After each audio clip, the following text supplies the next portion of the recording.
pour s'adapter au comportement du consommateur, il a fallu développer bien sûr plusieurs points de contact avec le client et c'est la multiplicité justement de ces points de contact qui a fait en quelque sorte l'évolution du consommateur qui le rend bien sûr bien plus volatile, qui le rend bien plus pressé et qui a besoin d'avoir tout de suite maintenant.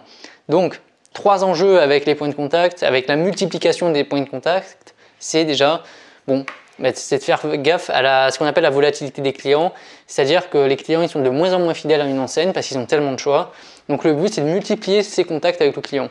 Donc on va créer un magasin physique, on va créer une application mobile, on va créer un site internet, on va créer un drive et comme ça il va voir beaucoup de fois notre logo, notre enseigne et il va très souvent revenir dans l'entreprise. Et comme ça, comme il est volatile et qu'il ne s'attache plus tellement à une enseigne, il va peut-être aller un peu en magasin, puis après il va aller un peu sur notre application. Voilà, donc le but c'est de multiplier les points de contact. Donc aussi, c'est arrivé tout ça avec la quantité importante de concurrents et de nouveaux arrivants. Donc pour se démarquer, il a fallu renforcer sa présence sur différents canaux pour avoir plus de chances d'être vu. Et bien sûr, il y a la masse d'informations et de publicités aujourd'hui sur Internet ou même dans la rue, quand vous êtes en voiture, vous avez des panneaux de signalisation, enfin des panneaux de publicité de partout, vous avez beaucoup d'informations. Quand vous êtes en magasin, vous avez beaucoup d'informations, des affiches, des panneaux directionnels, des promos en cours, vous avez des couleurs de partout. Donc face à ça, il a fallu justement s'adapter et proposer plusieurs points de contact pour réussir à capter cette clientèle qui est très volatile aujourd'hui. Donc comment rentrer en contact avec le client? Déjà, vous avez le magasin. Au magasin, vous avez l'accueil qui permet d'accueillir les clients, de répondre à ses questions.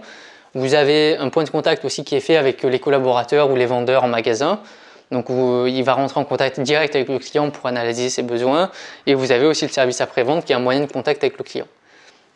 Après, comment contacter aussi, rentrer en contact avec la clientèle? Avec sa politique de communication. C'est-à-dire que grâce à des catalogues promo que vous allez envoyer donc par mail, par SMS ou directement dans la boîte aux lettres, vous allez en quelque sorte créer un point de contact avec le client. Donc il va se rappeler de votre entreprise. Avec les pubs médias bien sûr et hors médias aussi, vous allez justement faire rappeler au client que vous existez. Donc c'est le but de la communication tout simplement. Après vous avez aussi de la communication et des points de contact au niveau digital sur votre site internet. Vous avez un onglet contact ou une FAQ ou un chatbot. Un chatbot justement, c'est-à-dire l'intelligence artificielle qui va pouvoir répondre aux questions du consommateur s'il a une question.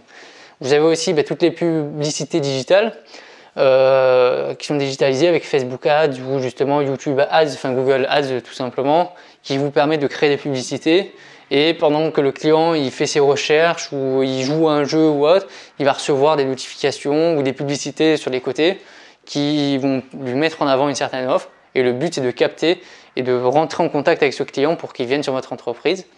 Donc ça, c'est le rôle aussi du Community Manager.